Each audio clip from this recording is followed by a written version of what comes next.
Ya son las 9 de la mañana con 8 minutos de vuelta de ese comienzo musical con harta energía. Eso nos decían acá nuestros panelistas. Se los vamos a saludar de inmediato. Nos acompaña Lorena Meneses, delegada nacional del Comité Central del Frente Amplio. ¿Cómo estás, Lorena? Muy buenos días. Buenos días, muchas gracias por la invitación. Sí, motivada me decías además sí, con la canción. Sí, canciones del colegio, Sí.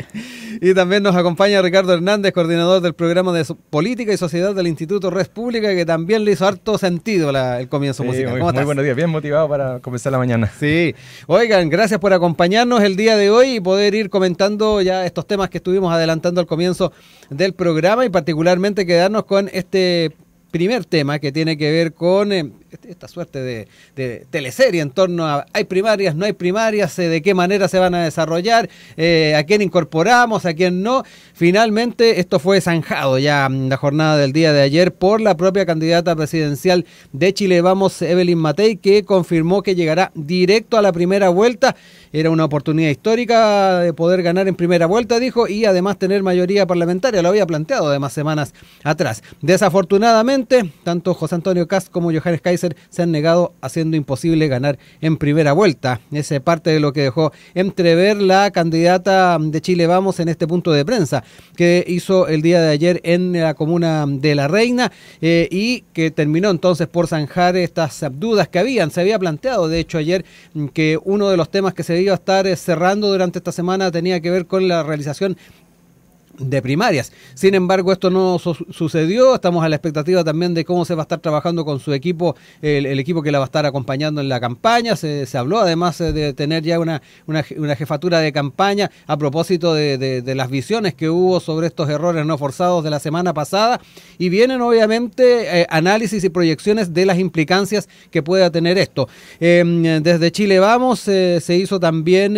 una declaración donde se enfatizó que se ha perdido la oportunidad de vencer unidos a una izquierda dividida. Era uno de los puntos que también hacía ver Evelyn Matei. Pero además señaló que se acoge el llamado de la candidata a pensar desde ya en la primera y segunda vuelta de la elección presidencial. Ella es la única que cuenta con el apoyo transversal de un amplio sector de la sociedad chilena. Ella es quien mejor representa por trayectoria, equipos y capacidad los anhelos de una gran mayoría de chilenos. Es parte también de lo que se dio a conocer por parte de estos partidos en un comunicado que se emitió al rato de haberse conocido esta noticia por parte de la candidata. Y bueno, vienen, como decíamos, las proyecciones de qué manera esto puede tener incidencia en no solamente la primera vuelta, sino que en el escenario final de esta elección.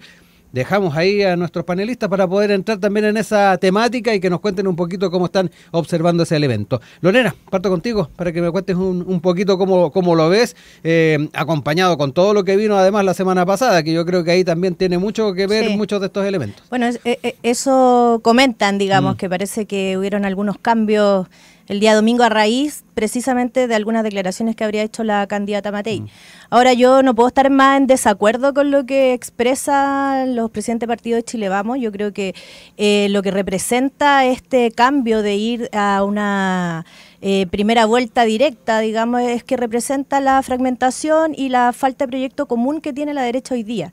Hoy día vemos 3 representantes de 3 derechas diferentes que representan 3 conceptos distintos de cómo entienden Chile en un futuro, y al parecer no tuvieron la capacidad de poder sentarse a la mesa y poder entonces coordinar, cohesionar, discutir respecto de lo que podría ser en una primaria, expresar estas distintas visiones de lo que quieren representar, y por tanto lo que yo veo más bien es una debilidad y no una fortaleza, como nos trata de decir un poco la dirigencia de este sector político. Ahora bien, yo creo que en ese sentido nosotros hemos tenido como no solamente la voluntad, la derecha realmente primarias reales tuvo el 2017 y el 2021, digamos. En cambio, el Frente Amplio, y no quiero hacer comparaciones odiosas en verdad, pero nosotros siempre hemos apostado por ir a primaria. O sea, nosotros creemos que la primaria es un gran escenario y un gran elemento que permite que la ciudadanía empiece a discutir desde antes lo que quiere para poder votar finalmente informado. No solamente es un proceso de quién pone el nombre primero o cuál es el nombre. Lo que representa también son proyectos políticos y representan lo que nosotros creemos puede ser una mejor sociedad y que es lo que ofrecemos finalmente el día de la elección en octubre.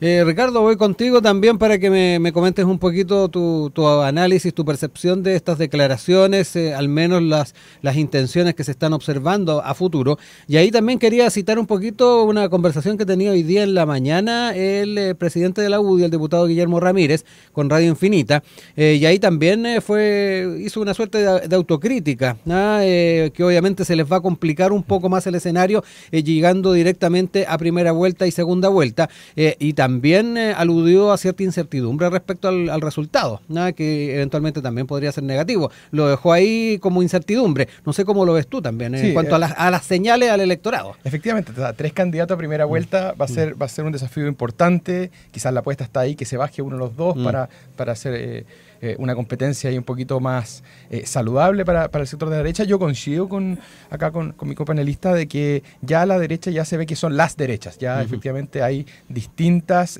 alternativas de derecha, estilos distintos, en algunas muchas coincidencias de fondo, pero quizás con diferencias fuertes en el estilo de hacer las cosas, y en otras efectivamente ya hay diferencias, algunas de fondo con algunos de los partidos que ya se están configurando, que serían como, ya yo hablaría de hasta 4 partidos que se están conformando de la derecha. Hay que ver cómo esto va confluyendo finalmente en nuevos conglomerados que sin duda se van a ir posicionando, ¿cierto? Seguramente en esta elección sobre todo, y quizás en la siguiente. Ahora, respecto al fracaso o no de la primaria, eso ahí hay que verlo con matiz. Respecto del Frente Amplio, efectivamente participa en primarias, pero ha tenido bastantes polémicas respecto a quién incluye, a quién deja fuera las primarias, lo vimos la vez pasada. Le fue muy bien, eso sí, respecto a los candidatos que fueron a esa primaria. Hay otros casos que hay personas que han ido a las primarias, la derecha lo conocemos, las elecciones pasadas, que participaron en las primarias y le fue pésimo después. O sea, tampoco son garantías de éxito o fracaso, pero sí yo creo que la autocrítica está en esta especie de descoordinación o improvisación, diría yo, que ha quedado muy patente respecto a si iban o no. Hasta el último día, quedan poquitos días para inscribir los candidatos, entonces efectivamente ahí sí se nota que hay una especie de improvisación, quizás un esfuerzo por aprovechar este impulso que dan las primarias. Eso sí puede ser. También el desgaste de tener una candidata ahí de Chile Vamos que va favorita en la encuesta hace muchos años. Ya podemos hablar de años de que es favorita. Eso genera un desgaste importante, y quizás con una falta de estrategia en estos últimos meses respecto a si a la candidata la van a potenciar, la van a que aparezca más en los medios, que aparezca en todos los debates, o efectivamente con una estrategia más discreta. Y eso yo creo que no se zanjó nunca. Llegamos a los días de inscripción de las primarias y no primó ninguna de las dos visiones. Si es que esto, para potenciar en este último periodo a la candidata que va a primera, que siempre, incluso los que les gustan las carreras, saben que es muy difícil ir primero, lo mismo, yo creo que aquí jugó una mala pasada a Chile Vamos. Lorena, me quiero quedar un poquito con, al menos la impresión que tienes tú, pero también si es que se ha debatido, se ha conversado en la interna del Frente Amplio, las implicancias que puede tener la señal para el electorado de ir o no ir en primarias. De repente uno ve proyecciones que hacen algunos organismos, encuestadoras, en fin, donde la cohesión habitualmente es premiada por el electorado. No sé en este escenario cómo lo ves tú o cómo lo están leyendo desde dentro del Frente Amplio. Mira, primero entender que para nosotros las primarias no son un trámite. Para nosotros la primaria no es que nombre surge de ese proceso, sino que, como les decía en la intervención anterior, tiene que ver con un proceso de discusión y que permite también la cohesión, quizás no ideológica, porque efectivamente creo que tenemos distintas miradas respecto de incluso los que estamos hoy día apostando por una primaria amplia, pero sí al menos programática, y eso es muy relevante y muy importante porque también marca las diferencias que hay entre cada candidatura, pero también puede apostar a que finalmente el que gane esa primaria, que es una primaria que nosotros estamos esperando sea lo más amplia posible, va a representar un sector, y los demás candidatos y sus propios sectores van a poder también ir a una primera vuelta ya apoyando un programa, una discusión común, y en el fondo poder avanzar en eso de cara a la ciudadanía. Yo creo que eso es lo más importante para nosotros, que es de cara a la ciudadanía. De frente nosotros decimos lo que creemos, en lo que no creemos, cuál es la apuesta de futuro. Hoy día nuestro candidato Gonzalo Vinter representa eso, es una apuesta joven, es una apuesta que representa el futuro, representa también las transformaciones que creemos aún Chile necesita. Ricardo, ¿cuán determinante puede ser el tema de la primaria? El punto es si la primaria es como decía, en la práctica un trámite o no, yo creo que hay que ser consciente, pero no tiene que ver con una convicción de si es que la primaria es algo democrático o menos democrático, tiene que ver con efectivamente si hay alternativas o no. En este caso, dentro del conglomerado Chile Vamos, al parecer, la candidata Matei no tenía otra alternativa competitiva y estaban invitando a otros candidatos, intentando ver quién podía... Ayer en el panel hablaban de sparring.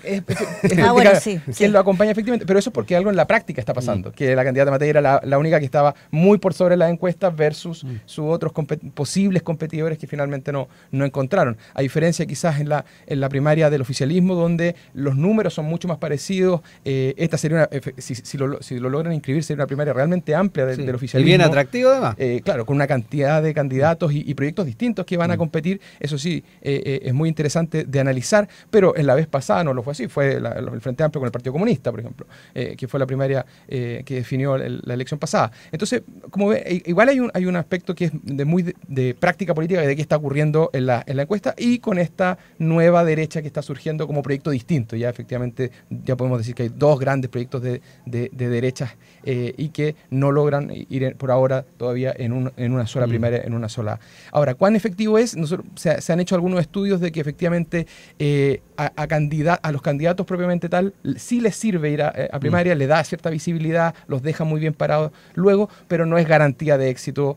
Al contrario, incluso se ha visto fracaso estrepitoso, lo que siempre se llama ver con cautela el tema de las primarias. Sí, ahí además Lorena quería entrar en el tema de tener o contar con la posibilidad de una franja, que es otro de los elementos que de repente se ha puesto sobre la mesa, que independiente de haber tenido candidatos o no competitivos en una primaria en Chile Vamos, la posibilidad de poder plantear muchos de esos puntos de vista en una franja también era valedero, tomando en cuenta que el otro sector, la vereda del frente, va a ocupar obviamente ese mismo espacio. ¿Te da la impresión de que eso también puede ser determinante a propósito de esta incertidumbre a la que refería Guillermo Ramírez? Sí, mira, lo que pasa es que nosotros como Frente Amplio y desde la vereda de la que puedo hablar, digamos, nosotros por convicción siempre pensamos que una primaria era lo adecuado para el momento político y coyuntural que vive hoy día Chile.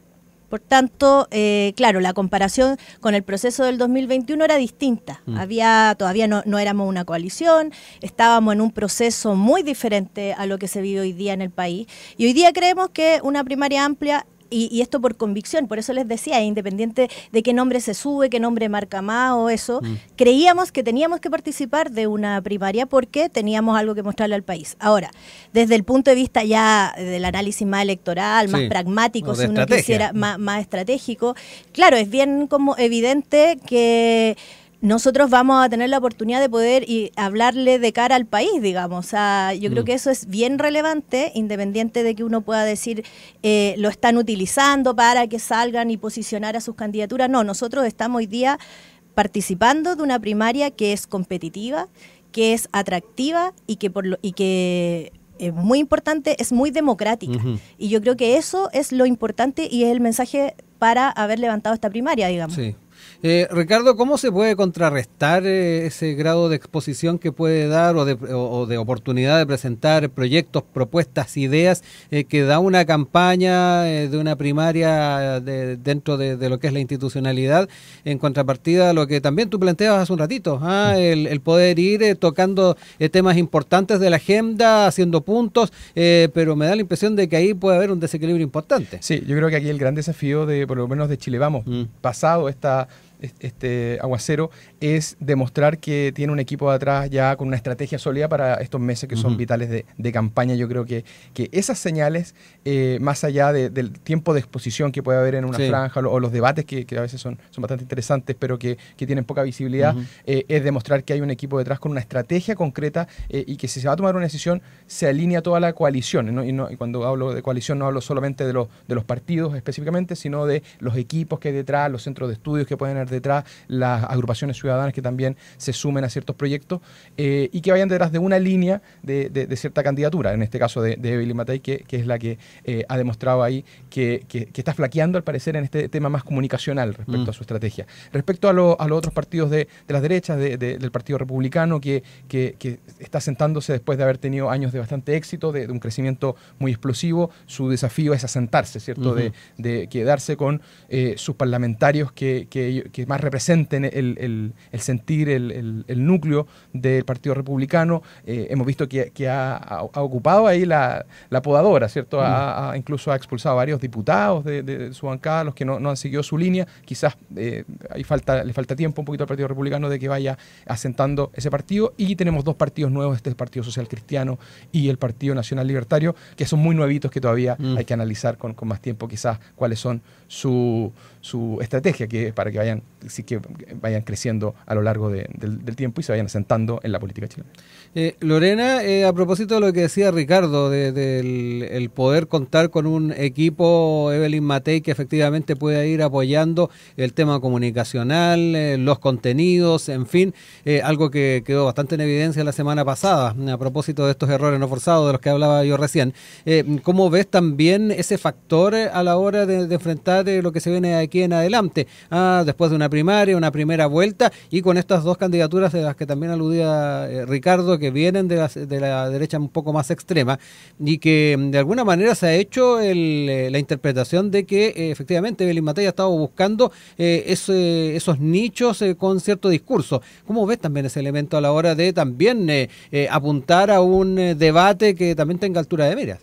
Sí, mira, lo que yo observé la semana pasada fue una Evelyn Matei un poco desorientada, diría yo, entre las negociaciones, me imagino, que se estaban llevando a cabo para anunciar esta primaria, digamos, porque creo que ya desde el miércoles pasado se decía que se iba a anunciar, finalmente se cae. El día de la entrevista en Agricultura se estaba esperando ese día que se anunciara. Exacto, entonces, y no solamente por las declaraciones, si uno podría decir, mira, ¿sabes qué? Aquí falta una estrategia, falta un análisis comunicacional más fino, que puede ser, pero a mí lo que me preocupa en realidad es cuál es el mensaje en concreto que le quiere dar a la ciudadanía en términos de sus propios valores, o qué es lo que quiere entregar programáticamente también a Chile, digamos, porque cuando empieza a cuestionar el contrato por la explotación del litio, del SQM, cuando nos dice que en realidad pudieron haber muertos evitables o inevitables, digamos, para el golpe militar, ya no estamos hablando de un problema comunicacional o estratégico, estamos hablando de una situación valórica, programática, que no aparece estar clara para la candidata Matei, y yo creo que eso es preocupante, no solamente para ellos como coalición, digamos, yo creo que es preocupante para el mensaje que se le está entregando a Chile, porque una cosa son las encuestas, que efectivamente hemos visto candidaturas que han estado muy disparadas en la encuesta, recordemos el caso de Joaquín Lavín, y sin embargo pierden, digamos. También el caso de Daniel Jadue en el momento de la primaria que tuvimos con el presidente Boric. Anterior. Exacto.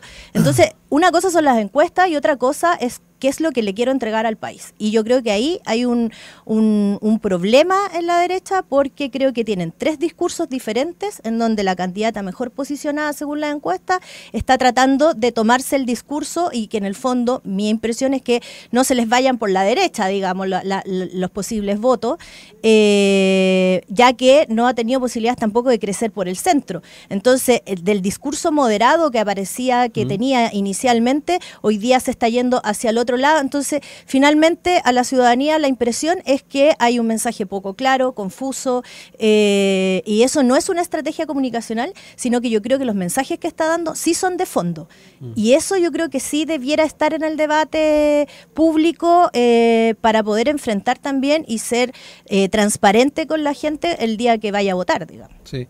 Ricardo, ¿un equipo de campaña es suficiente para enrielar una campaña, enrielar reformular ciertos términos. Ahí además Lorena daba cuenta de temas que son más de fondo a la hora de ir apuntando a ciertas opiniones. Sí, nosotros en el Instituto de República nos hemos reunido con las candidaturas, hemos tenido en las oficinas la candidata Matei, con la Tereca de Gas. Estamos esperando la última invitación, estamos en el proceso ahí de este ciclo presidenciable, y ambos nos contaban que por lo menos en los primeros días, los primeros años quizás de gobierno, ambos están pensando en una estrategia similar, que sería esta especie de gobierno de emergencia, antes de implementar los temas de fondo que pueden haber en la derecha. Quizás va a haber un año muy similar, que sería un año de preocupación total por temas de seguridad, como tema 1, 2 y 3, y recuperación económica, que eran los conceptos que más se repetían. Yo creo que efectivamente un equipo comunicacional, efectivamente que un jefe de campaña, un generalísimo, como se le llame, sí va a ser fundamental a la hora de poder comunicar a la ciudadanía las diferencias entre los distintos proyectos políticos de las derechas, pero también cuál es el plan a futuro, ¿cierto?, de enfrentar los desafíos que se le vienen al próximo gobierno. ¿Por qué? Porque en estos meses que quedan son muy intensos, porque sobre todo en este periodo de primaria, generalmente los partidos le hablan a sus militantes, a su conglomerado, y luego, una vez que se superan estas primeras etapas, incluso después de la primera vuelta, los discursos cambian completamente, son discursos completamente mucho más amplios, se acogen propuestas que tenían otras candidaturas. Eso se ha visto en el pasado, también en la izquierda ha ocurrido bastante, y esos cambios de discurso son en muy poquitos meses. Entonces, la verdad que esta confusión que se puede dar respecto a lo comunicacional, yo creo que pasa importantemente por un equipo de campaña que tenga una estrategia de decir, bueno, en estos 2-3 meses nos vamos a concentrar en nuestro equipo, en nuestros militantes, en el grupo más cercano, y luego apuntamos si es que ampliamos hacia la derecha, hacia la izquierda. Esas definiciones las da un equipo central, y yo creo que el desafío, por lo menos de Chile Vamos, es encontrar ese equipo rápidamente y enfrentar los meses que quedan con una estrategia clara. Les dejo espacio para cerrar ideas, Lorena. Sí, mira, lo que yo quiero plantear es precisamente que nosotros como coalición, digamos, hablando ya desde lo que significa el socialismo democrático, el Partido Comunista, nosotros como Frente Amplio estamos haciendo un llamado a que la ciudadanía participe de esta primaria y no cerrar la caja en lo que son los militantes de los partidos. Yo creo que es importante también transmitirle a la gente que las personas que son independientes pueden votar en las primarias, porque de repente eso pasa un poco colado en términos de que la discusión se da muy entre los partidos y da la sensación de que solamente aquellos que son militantes puedan votar. En esta primaria, que creemos va a representar un amplio sector de lo que hoy día Chile, invitamos a participar y que veamos las caras, veamos las propuestas y debatamos y demos más democracia a este país. ¿Ricardo? Sí, es un desafío importante de la participación. Las primarias no han logrado asentarse en todos los niveles. Hay muy poquitas primarias, por ejemplo, de parlamentarios. Vimos muy poca participación en las primarias, de las municipales el año anterior. Puede también que ver este desgaste de años hiperelectorales, que la ciudadanía igual siente un cansancio de tanto periodo electoral. El ambiente no es para nada de campaña, lo dicen candidatos de todos los sectores en la calle. El ambiente no es muy de campaña, la ciudadanía está bastante con los pelos estripados respecto a necesidades que hoy son muy urgentes para las familias chilenas. La verdad que el ambiente todavía no es propenso, no sé cómo se va a dar respecto a estas primarias. Yo creo que va a ser un desafío importante la participación en estas primarias. Yo encuentro que sí, la primaria del oficialismo está muy interesante. Si es que van a una primaria amplia, va a ser muy interesante seguirla para los que nos gusta la política, pero yo no sé si el ciudadano de a pie hoy, el tema político, el tema número uno que le preocupa. La verdad que yo creo que las urgencias sociales se han tomado bastante los temas, y eso aleja al ciudadano de a pie, ¿cierto?, de discusiones todavía de partidos, de matices entre tendencias políticas que no estén hablando de los problemas reales que en verdad que la gente se lo ha tomado el tema de seguridad y la recuperación económica. Son las 9 de la mañana con 35 minutos. Estamos de regreso con ustedes acá en Enlace USACH con nuestro panel del día de hoy, sin ir más lejos, en que hemos estado ahí tocando varios temas que tienen que ver con esta actualidad de hoy. Nos acompaña hoy día Ricardo Hernández, coordinador del programa de Política y Sociedad del Instituto República, y Lorena Meneses, delegada nacional del Comité Central del Frente Amplio. Antes de irnos al tema, Ricardo nos decía que estaba medio intermitente el metro cuando venía para acá. acá. En la línea 1. Exactamente, y acá estábamos recogiendo algo de información. ADN informa de que hay reporte de falla por corte de corriente. Hay aglomeraciones en Los Héroes y bastante molestia además de los pasajeros. Según información de la empresa, recojo ahí información además que recoge ADN, se registró un corte de corriente por una falla de un sistema de puertas de un tren, lo que retrasó el funcionamiento de línea 1. Así que a tener paciencia quienes estén circulando por línea 1 en estos momentos, tal como tuvo Ricardo en su momento para llegar acá. Dirección oriente, estaba muy con aglomeraciones. Ahí entonces para que lo tengan presente. Dicho eso, nos mantenemos en temas obviamente políticos y a seguirle la huella a lo que ha sido este proyecto de reforma al sistema político. Esto porque en la Comisión de Constitución del Senado ya se despachó esta reforma, la cual va a ser sometida a votación en la sala de la Cámara Alta.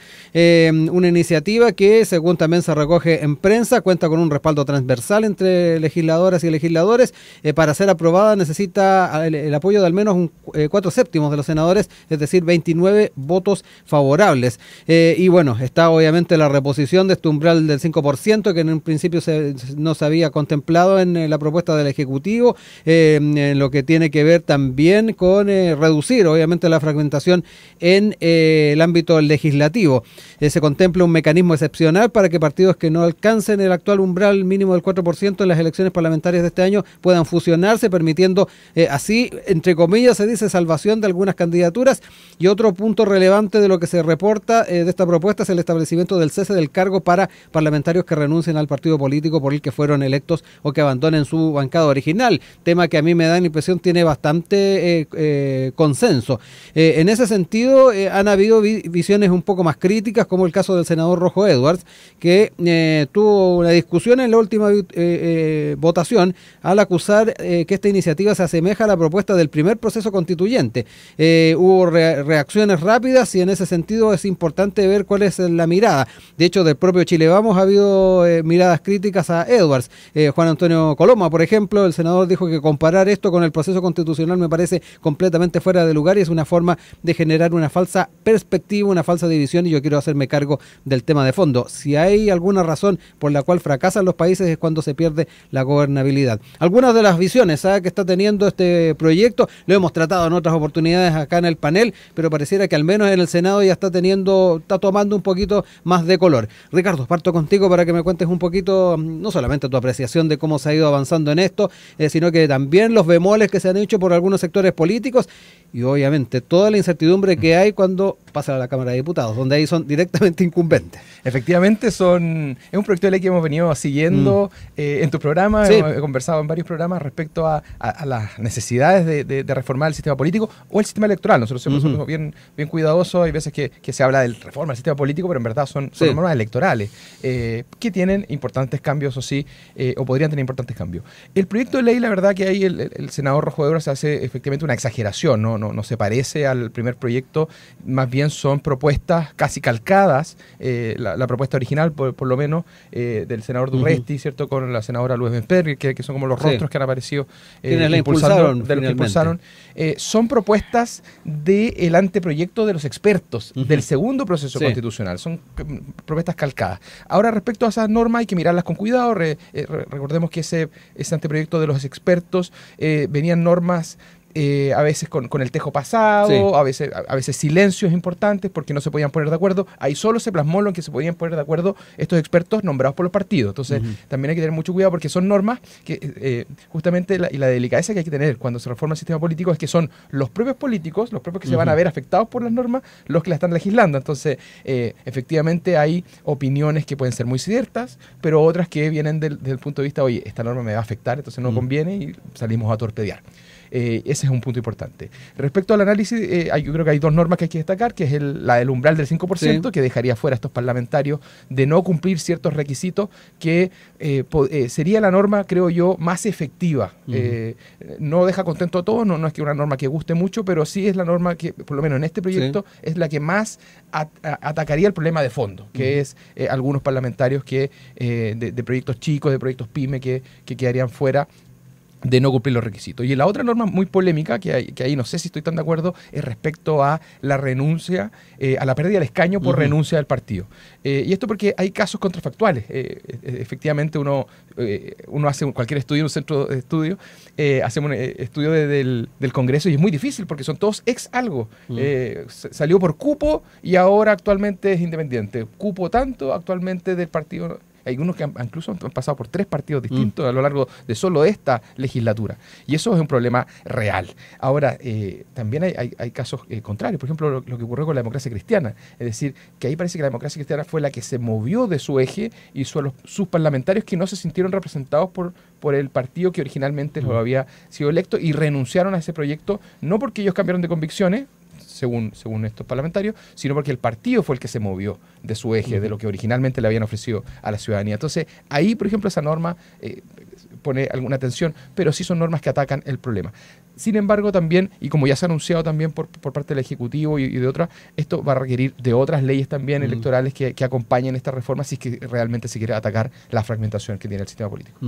Lorena, también tuvo aproximaciones a cómo se ha ido dando el debate, la forma en que están también quedando estas normas prontas a ser revisadas en sala.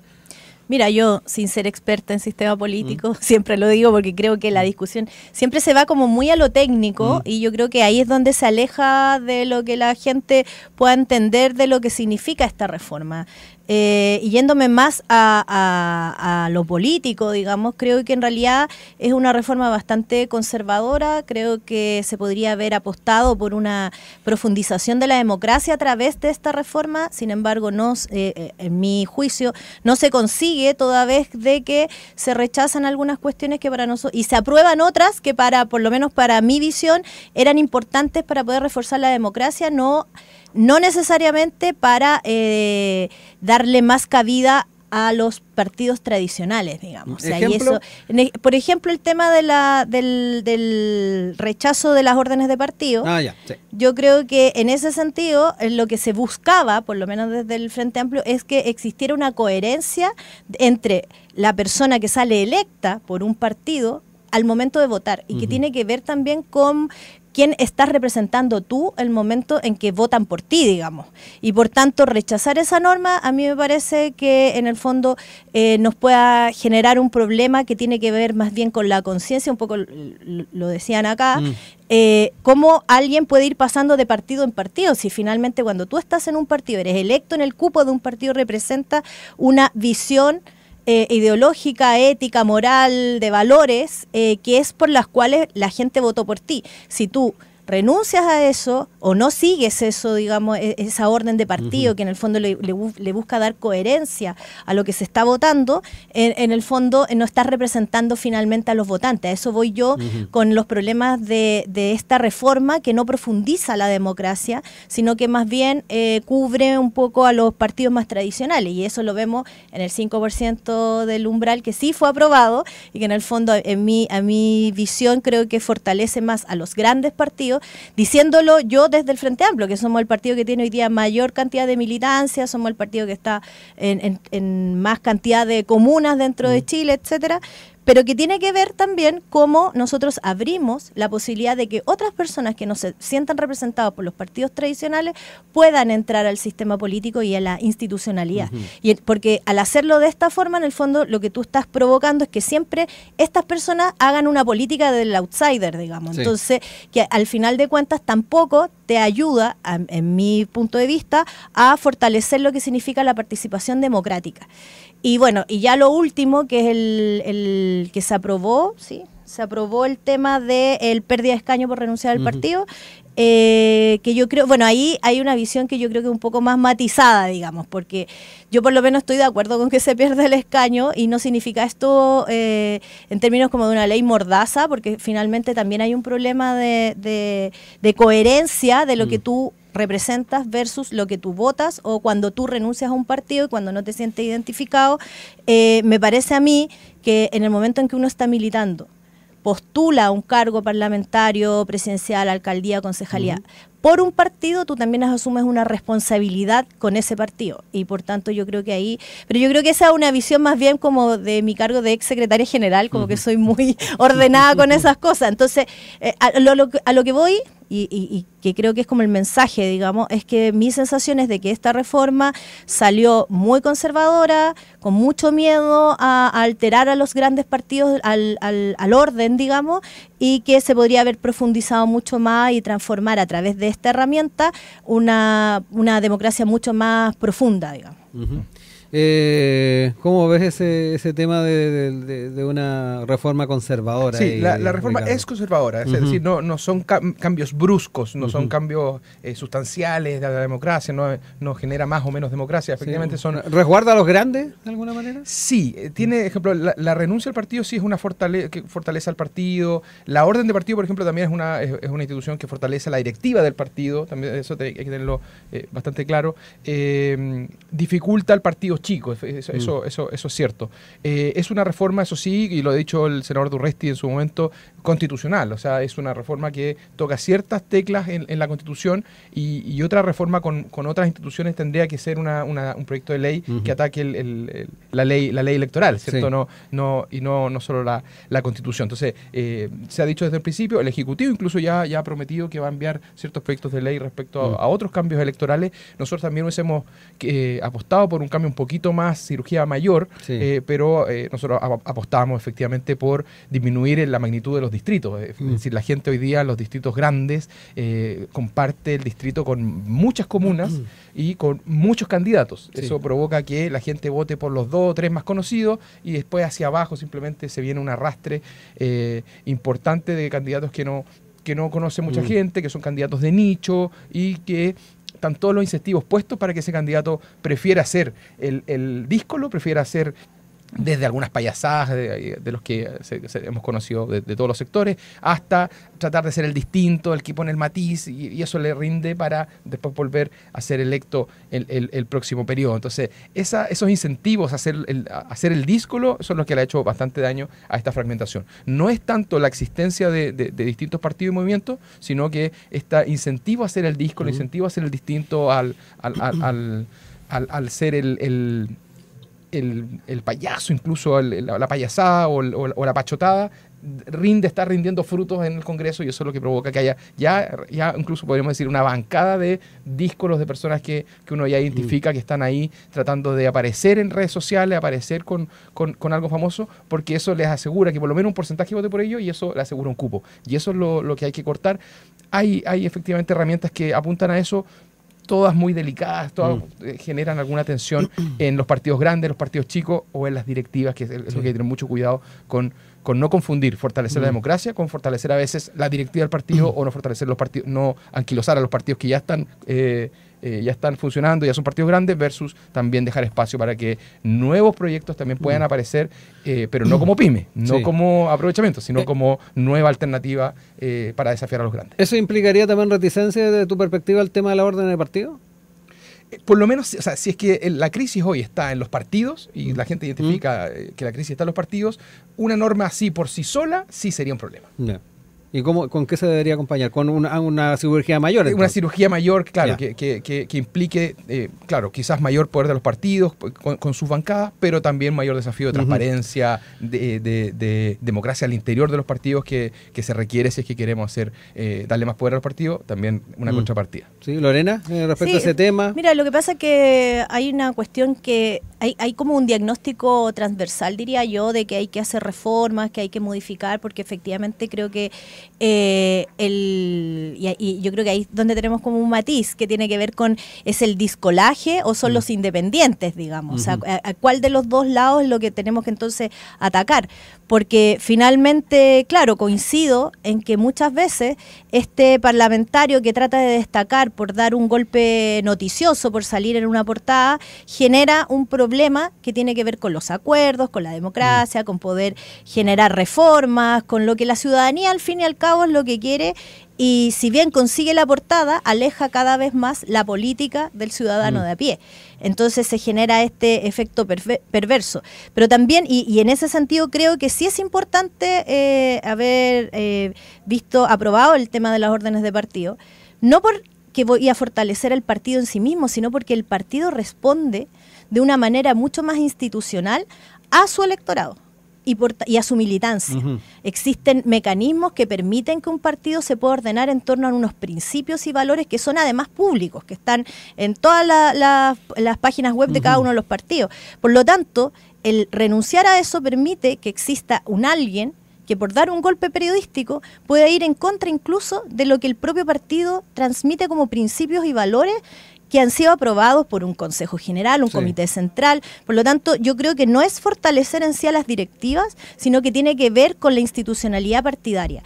Y cuando se ha ido debilitando la institucionalidad partidaria, creo yo, también se ha debilitado la democracia en términos de cómo la ciudadanía entiende que es importante que los partidos y el sistema político funcionen. Y lo vimos también con esta encuesta en donde la gente pensaba que en realidad la democracia a lo mejor no era el mejor mecanismo para una sociedad que le salvaguardara de la seguridad, etcétera. Entonces, cuando nosotros vemos que se genera esa grieta, entonces tenemos que ir a profundizar y ver dónde está efectivamente el problema, y yo creo que en ese sentido, cuando tú tienes el discolagio, tienes personas que por salir en una portada van a ir contra los principios del propio partido que los sustenta, es un problema grave.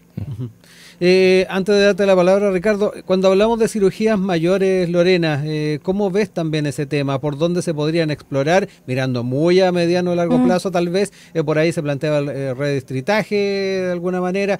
¿Cómo ves también las alternativas? Yo creo que, insisto, sin ser experta, sí que puedo decir cualquier cosa. Creo que el redistritaje sí es importante de analizar. Yo creo que en verdad efectivamente hay distritos muy grandes y otros distritos muy pequeños. Hay pocos cupos en algunos lugares, o sea, igual sabemos que ese distritaje en algún minuto, en alguna medida se realizó en un momento de Chile muy distinto, en donde los partidos políticos eran diferentes, o sea, todo era y yo creo que hay que remirarlo.